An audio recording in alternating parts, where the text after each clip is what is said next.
చాలామంది మీ సినిమా చూసి పెళ్ళు అక్కడ చేసామని దాని కామెంట్స్ ఇంకా మొత్తం రసవత్తరంగా ఉంటాయి. అది నేను చదువుతాను. చదవండి, ఇప్పుడు ఉంటే చదివేసేయండి తప్పకుండా. నేను ఎందుకంటే నా ఎంజాయ్మెంట్ కూడా నేను ఫీల్ అవ్వాలి కదా. అవును కదా. ఆడియన్స్ ప్లీజ్ రీడింగ్కి పెట్టుకోవాల్సి వస్తుంది, ఏమనుకోకండి. నేను కుర్రాండే కానీ అవునవును, కళ్ళజోడు పెట్టుకోకపోతే ఏంటో పోతే యక్షేతనం సరిగ్గా పెట్టి చూసి. నేను అదే అనుకుంటున్నా. ఇప్పుడు నా కళ్ళజోడు నేను ఇన్నేళ్ళ నుంచి వాడుతున్నాను, మీకు కళ్ళజోడు లేదా ఏమిటి అని అనుకుంటున్నాను. రీడింగ్కి వచ్చిందండి. సరదాగా అన్ని సినిమాలకి చదవలేం కానీ ఒక సినిమాకి చదువుతాం తప్పకుండా. ఇది కూడా దీనికి సుమారు 1300 కామెంట్లు ఎన్నో ఉంటే 6,53,000 మంది చూసి ఉంటే దీన్ని నేను 10 ఎన్నో చదవగలుగుతాను. అది కూడా ర్యాండమ్గా వెళ్తూ భావన నోట్ చేసుకున్నాను సరదాగా. మీ ఇంటర్వ్యూ అనగానే కొన్ని చదివితే అందరికీ ఆనందంగా ఉంటుందని. దీని గురించి అసలు నేను చెప్పాలనుకుంటున్నది, వీడు ఇన్ని కార్యక్రమాలు ఎలా చేసేసాడు ఈ పంతులు.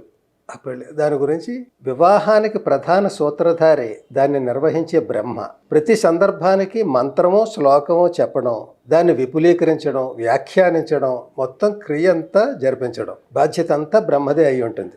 ఇది మంత్రాలు ఇవన్నీ నాకు మా నాన్నగారి శిష్యుడు రేమళ్ళ అవధానులు గారు అని, నిమ్స్ అవధాన్ గారు అంటారు. ఆయన వేదభారత్ అని ఒకది ఆయన సృష్టించారు. మా నాన్నగారి తాటక గ్రంథాల మీద అవి ఉండి మా నాన్నగారు పుస్తకాలు అవి రాసినవి ఆయన డిజిటలైజ్ చేసాడు.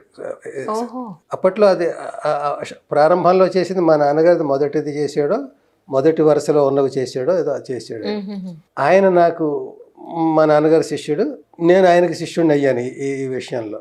ఇదేనో మా నాన్నగారి మీద బుక్ వేసినప్పుడు ఆయన నాకు చాలా దారులు చూపించాడు. ఆయనకి థ్యాంక్స్ చెప్పుకోవాలి.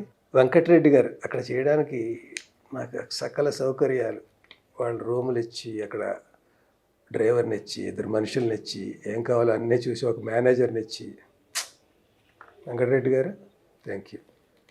కామెంట్స్ చదువుతాం. రేమళ్ళ అవధాల్ గారు మరీ thank you. It is heart touching, very emotional story, great acting LB గారు. నేను అన్నీ చదివితే 10 లైన్లు అలా ఉంటాయి.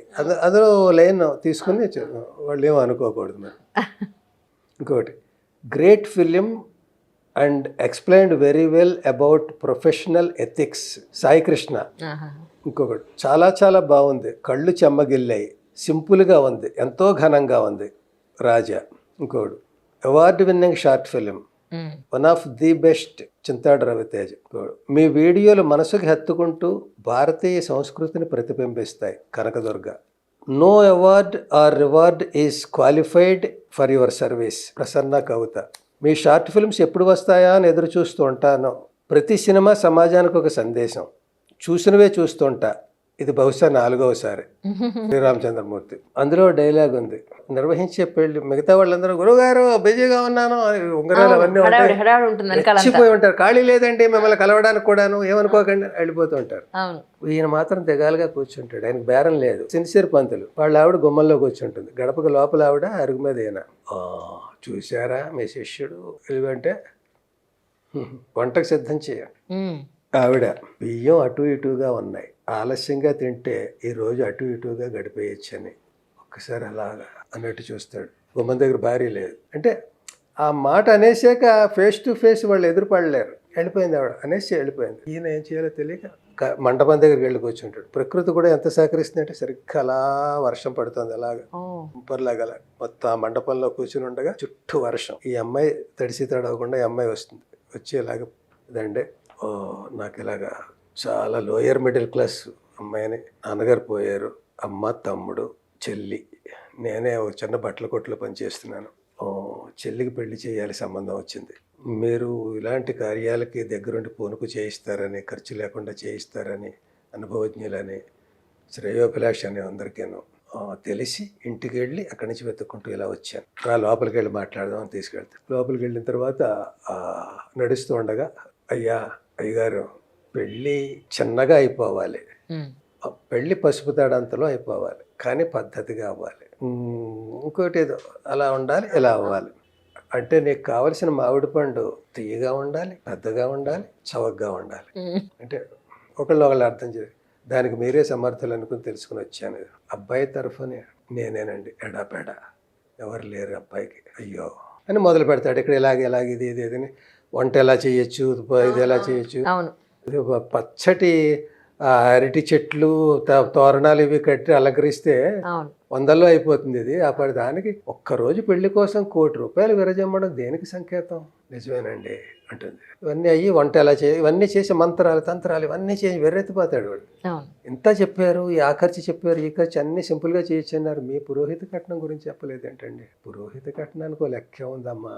పురోహితుడు అంటే పురోహితం, ఊరు బాగు కోరుకునేవాడు. కన్న కూతురు లాంటి దానివి, నా సహాయం కోరొచ్చావు, నేనేం చెప్తాను నీకు? దానికి ఒక లెక్క ఉండదు. ఇచ్చేవాళ్ళ తాహతను బట్టి, తీసుకునేవాళ్ళ ఆకలిని బట్టి. అవును. నీకు తోచింది 1000 మరీ 1000 ఏంటండి అవును.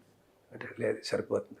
ఇచ్చేటప్పుడు అడ్వాన్స్ ఇస్తుంది, ఇచ్చేటప్పుడు శీఘ్రమే కళ్యాణ ప్రాప్తి ఇస్తుంది. ఈ చేతిలో తీసుకున్నది ఆ చేతిలో ఇస్తుంది. ఏమిటిది? వీడు పెద్ద ఏదో పెళ్లి బేరం ఒప్పుకున్నాను, నీకు పెద్ద పందిరిపెట్టి మంచం మీద దాని మీద పడుకుని అడ్వాన్స్ ఇచ్చారు. ఎప్పుడుట పెట్టాలి ముహూర్తం. అలసిపోయాడు వీడు. వంటగా రెడీ చేయి అంటే కట్ చేస్తే పెళ్ళి ఇంకా దాని మీద చేస్తే ఇదంతా అయిపోయి ప్రాసెస్ అంతా చెప్పి 5 రోజులు పెళ్ళి ఎందుకు ఇలా నిలబడుతున్నాయి, ఇప్పుడు ఎందుకు ఉండట్లేదు అన్నదానికి ఈ తంత అంతా చెప్పేటప్పటికి అలా చేపిస్తాడు మొత్తాన్ని. It is heart touching, very emotional story, great acting LB garu, great film, explained very well about professional ethics. Sai Krishna చాలా చాలా బాగుంది, కళ్ళు చెమర్చాయి, సింపుల్గా ఉంది, ఎంతో ఘనంగా ఉంది. Raja award winning short film, one of the best. Chittadu Raviteja. మీ వీడియోలు మనసుకు హత్తుకుంటూ భారతీయ సంస్కృతిని ప్రతిబింబిస్తాయి. Kanakadurga. No award or reward is qualified for your service. Prasanna Kavitha. మీ షార్ట్ ఫిల్మ్స్ ఎప్పుడు వస్తాయని ఎదురు చూస్తూ ఉంటాను. ప్రతి సినిమా సమాజానికి ఒక సందేశం. చూసినవే చూస్తుంటా. ఇది బహుశా 4వసారి. శ్రీరామచంద్రమూర్తి. బియ్యం అటు ఇటుగా ఉన్నాయి, ఆలస్యంగా తింటే ఈ రోజు అటు ఇటుగా గడిపేయచ్చని. అంతే కామెంట్. అందులో డైలాగ్, అదే డైలాగ్ పెట్టారు. ఆ డైలాగ్ ఆయనకు బాగా నచ్చినట్టుంది, అదే పెట్టేసినట్టున్నారు. పెళ్లి చెయ్యాలి కానీ మొక్కుబడిగా కాదు, పద్ధతిగా చెయ్యాలి, కానీ పసుపు తాడంతలో అయిపోవాలి. నీకు కావలసిన మామిడి పండు తీయగా ఉండాలి, పెద్దగా ఉండాలి, చౌకగా ఉండాలి, అంతే కదా. ఇందాక మనం మాట్లాడుకుంటుంది, ఆయనకి బాగా నచ్చినట్టుంది, అదే పెట్టేశారు ఆయన. ఆడంబరాలకు హద్దే ఉంది. ఒక్కరోజు పెళ్లికి ₹1,00,00,000 విరజమ్మడం దేనికి సంకేతం? సంభావనకు లెక్కే ఉంది. ఇచ్చేవాడికి వారి అంతస్తుని బట్టి, అడిగేవారి ఆకలిని బట్టి. మీ డైలాగ్ అంత ఇంపాక్ట్ ఉంది చూడండి, అంత బాగా నచ్చింది అందరికి. ఇంటి దగ్గర భార్యతో అంటాడు, ఉమ్. ఎంత సంతోషించేసింది ఆ పిల్ల, పెళ్ళలా పద్ధతిలో చేయించానని. నాకు ఫ్యాన్ అయిపోయిన లెవెల్లో ఆ అమ్మాయి కళ్ళలో ఆనందాన్ని చూస్తే తెలుస్తుంది నాకు అని చెప్తూ వీడు ఎలా చేయించాడో చెప్పుకుంటాడు పెళ్ళం దగ్గర గర్వంగా. మంచి వృత్తిలో ఉన్నవర్రా మనం, మన వృత్తి ధర్మాన్ని మనం ఎప్పుడూ మర్చిపోకూడదు అంటాను. పాపం వింటారు. ఎంత వృత్తి ధర్మం అయినా పాపం వాళ్ళు కూడా బతకాలి కదండి. అందుకే ఇప్పించే చోట ఇప్పిస్తాను, ఒప్పించే చోట ఒప్పిస్తాను. చూసావా, మనకంటే సమస్యల్లో ఉన్న వాళ్ళకి మనం సాయపడితే మనకి సాయం మరోలా ఎలా అందుతుందో. మీరే అంటుంటారుగా, వృత్తిని దేవుళ్ళ భావిస్తే ఆ దేవుడే మన కాపాడతాడని. ఈ వృత్తి అనేది ఎందుకు వచ్చిందంటే ఈ సినిమాలో దీని రచయిత ఎవరంటే కథా రచయిత ఆదూరి వెంకట సీతారామూర్తి గారు. ఆయన రాసిన పెళ్లితంతుని నచ్చి నాకు దీని కథ స్క్రీన్ మీద చెప్పాలి మనం. పూర్వకాలం పెళ్ళిళ్ళు అసలు నేను ప్రతి సినిమాల్లో అవకాశం వచ్చి అంత రేంజ్ గడిపోతే 5 రోజుల పెళ్లి గురించి తీయాలనేది ఒక కోరిక. అయితే అవన్నీ ఎన్నో అంటుంటాం, అనుకున్నవన్నీ అవుతాయా ఏమిటి, ఎన్నో కాబట్టి అది అవ్వలేదు. ఇందులో తీసుకుని ఇది వదలకూడదు, 1/2 గంటలో చెప్పాలి మన 2 గంటల సినిమా అనుకుని ఇలా అనుకుని ఆయనేమో వృత్తి ధర్మం అని పేరు పెట్టాడు. వీళ్ళందరూ సహకరిస్తే పెళ్లి సింపుల్గా చేయొచ్చు అనేది ఆయన ఉద్దేశం. బ్యాండ్ వాళ్ళు, వీడియోలు వాళ్ళు, వీళ్ళు అందరూ. అందుకని ఈ వృత్తి ధర్మం ఎన్నిసార్లు వచ్చింది, నేను దానికి జీలకర్ర బెల్లం అని మార్చా. ఇలా ఎన్నో అండి. ఎన్నంటే దీని 1300 కామెంట్స్, అందులో మనం చదివిన 13 కూడా లేవు. అందరికీ ధన్యవాదాలు, థ్యాంక్ యూ. సార్, ఇన్ని షార్ట్ ఫిల్మ్స్ లో మీరు ఇప్పటికీ మర్చిపోలేని ఒక డైలాగ్ అంటే ఏం చెప్తారు? అమ్మో, 150 ఐటమ్స్తో క్యాటరింగ్ పెట్టి చేసినవాడు.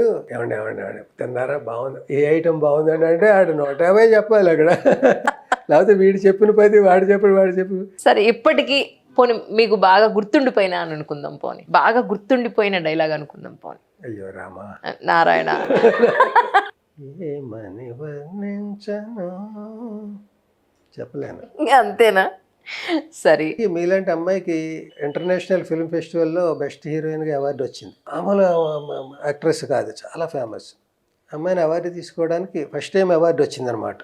పిలిచారు, అవార్డు ఇవ్వడానికి ఎవరెవరినో పిలిచేసి ఇప్పించేశారు, అంతే అయిపోయింది. మీ స్పందన మేడం అన్నారు.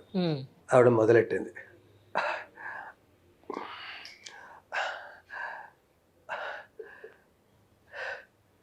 ఇంక దిగమ్మా అన్నారు. నువ్వేం చెప్పలేవు కానీ వెళ్ళాను. బెస్ట్ యాక్టర్ ఎలా వచ్చింది, అలా ఎలా కుమ్మేసావు వేషం, ఇక్కడ మాట్లాడవేంటి ఒక మొక్క అంటే. కనీసం బాపు రమణ గారి లాగైనా చెప్పాలి కదా. బాపు రమణ గారిని బలవంత పెట్టి అవార్డు ఇస్తూ వాళ్ళిద్దరికైనా ఏమంటే అవార్డు తీసుకుంటున్నారు, చెరో మొక్క అయినా చెప్పాలి కదండి, ధర్మం కదండి. మేము మాట్లాడండి, చెరో మొక్క చెప్పండి అంటే ధన్యవాదాలు అని ఆయన అన్నాడు, కృతజ్ఞతలు నేను అన్నాడు. అయిపోయిందా? అది కూడా అనలేదు ఇప్పుడు బెస్ట్ యాక్ట్రెస్ దుబ్బేసి క్యారెక్టర్.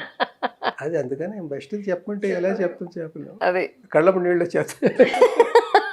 ఒక్కటే ఒక్కొక్క ప్రశ్న, నారాయణ అనకూడదు మరి. అయ్యో రామానచ్చా, చూద్దాం. ఒక్కటే అన్నారు కదా. ఆ గుళ్ళో జరిగిన పెళ్లికి 1016 ఇస్తే చక్కగా వైఫ్కి వెళ్ళి ఇచ్చేస్తారు కదా, నిజ జీవితంలో కూడా మేడంకి మీరు అలాగే ఇస్తారా డబ్బులు, లేకపోతే మీరే ఉంచుకుంటారా? ఇదిగో ఉన్నావా అక్కడ, ఉన్నావా అక్కడ పిలుపు ఎలా ఉంటుంది. ఎంత బాగుందండి. అయితే ఉందని తెలుసు, ఉన్నావా అక్కడ అంటే లేకపోతే తట్టుకోలేడు. అది పెద్దవాళ్ళు ఎందుకు అలా పెట్టుంటారు. ఉన్నావా అక్కడ అంటే ఇదే ఇల్లు, ఎక్కడికి పోతుంది. ఎంత ధైర్యం. అంత తాడు ఉండదు తెంచుకుపోవడానికి. నాది మొట్టమొదటి జీతం 40 రూపాయలు, అందులో 20 ఇంటికి దిగిపోయేది. మా ఆవిడ వచ్చేకది 175 ఎంతో అయింది. ఎంత జరుకో చూడండి. బాబా అంటే నేను 40 రూపాయలు తీసుకున్నప్పుడు మా పెళ్ళి అయింది, ఇందాక చెప్పి టీనేజ్ పెళ్ళి. అదే ఆవిడ తయారై రావడానికి నాకు 7-8 ఏళ్ళు పడుతుంది. అప్పటిదాకా నేను మ్యారీడ్ బ్యాచులర్ని అయ్యి వచ్చిన తర్వాత అప్పటికి నేను ఎంత ఎదిగాను అనమాట. 40 నుంచి 175. అప్పుడు ఇంటేది 40 రూపాయలు, ఒక రేకుల షెడ్, అక్కడే చిన్న కిచెన్కి ఇది ఇందులో సగం ఉంటుంది. ఒక చిన్న చెక్కది ఏదో అడ్డు పెడితే అవతల కిచెన్, అవతల డైనింగ్, బెడ్రూమ్, మొత్తం అన్నీ ఇక్కడ ఇవే. ఎక్కడ సార్ ఇది? ఏ ఊళ్ళో? ఈ ఊళ్ళో హిమాయత్ నగర్. Okay okay. 175లో నేను 25-50 ఎంతో నాటకాలకి ఎంత నేను బకాయో అది పెట్టుకుని మిగతా 125 ఎంతో ఆవిడకి ఇచ్చేస్తాను. ఇంకా మళ్ళీ నేను నా జోలికి ఆవిడ రాదు, ఆవిడ జోలికి నేను రాను. ఇప్పటికీ అలా నడుస్తాం. ఇప్పటికి కూడా. ఇప్పుడు దొంగ ఏం చేస్తుందంటే అది ఖర్చు పెట్టి ఇంకా అదొకటి మిగిలిపోయింది, ఆ ఖర్చు ఇలా ఉంటుంది. నిర్వహించలేక ఇదివరకుట్లా అంటే ఆ తెలివితేటలు ఏదో నేను లాల్ బహదూర్ శాస్త్రి చెప్పాను పెళ్ళాం అలా ఉండేది. మరి అలా ఇప్పుడు కూడా అలా ఎలా ఉంటుంది. 5 రూపాయలు దాచేసి ఇదిగోనంటే మీకు అవసరం అలా ఉండదు కదా. అవును అవును. ఇవ్వడం మాత్రం కామన్. నేను అసలు ఇంకా పూచిక పొల్ల నాకు సంబంధం లేదు. ఇంకా తక్కువ పడితే నేను గమనించి ఇస్తూ ఉంటాను. అది ఇవ్వడం కరెక్టా కాదా. ఇంకోటి నాకు ఎందుకు భయం అంటే అలా అలవాటు చేసేసి రెట్టింపు 4 రెట్లు అలా పెంచేస్తూ పోయాం అనుకోండి, ఆఫీసులోనే ఏడాది కష్టపడితే 25 రూపాయలు పెంచుతాడు. అవును అవును. అది మనం ఇలా డబల్ చేసేస్తూ పోతే దీనికి అలవాటు పడిపోతే రేపు తగ్గలేరని మనం ఇలాగే ఉండాలి. మళ్ళీ మనం ఇప్పుడు నేను సినిమాలు లేకపోయినా ఎంత హాయిగా ఎలా ఉన్నానంటే ఒక నిబద్ధత కదా, ఒక డిసిప్లిన్ కదా, అలా ఉండాలని. అలాగే నేను చేసే దోపరా నాది, ఆవిడ చేసే దోపరా నేను చేసే పొదుపు నాది, ఆవిడ చేసే అన్నీ ప్రతి ఇంట్లో ఉండే గందరగోళాలు. అదే దట్ ఈస్ లైఫ్. ఇద్దరు దుబారా ఉండకూడదు, ఇద్దరు పొదుపు చేసేవాళ్ళు ఉండకూడదు. అదేమన్నా ఓసారి సినిమాకి వెళ్తే ఇంకా ఆ రోజు జీతాల రోజు అనమాట, ఒక 10 రూపాయలు అంతా ఖర్చు పెట్టేయడానికి సిద్ధపడిపోయాం. హోటల్లో భోజనం, రిక్షా, మల్లెపూలు, సినిమా, అవి నవ్వులుతూ థియేటర్లో కూర్చుని మ్యాట్ని ఏదో కూర్చుంటే అది సినిమా చూడట్లేదు, నేనే చూస్తున్నాను. చూడగా ఏంటి సినిమా చూడడం ఏంటి, ఉండండి అని వెతుకుతోంది కంది. అది ఏంటైతే 10 పైసల పెళ్ళి అంతా చేసి వచ్చి 10 రూపాయలు ఖర్చు పెట్టేసి నేను 10 పైసల పెళ్ళి కాదే సినిమా, అక్కడ 50 రూపాయల సినిమా నష్టం, నాకు 2 టికెట్లు చూడు 10 పైసలు వెతుకుతాను లేదు తర్వాత. అదేమిటండి అది ఎక్కడ పోయిందో, అది మళ్ళీ ఎవరు తీసేస్తున్నారు ఏంటి. మొత్తానికి 10 పైసల పెళ్ళి దొరకలేదు, ఆవిడ సినిమా చూడలేదు. అయ్యో నారాయణ. అయ్యో రామా. అలా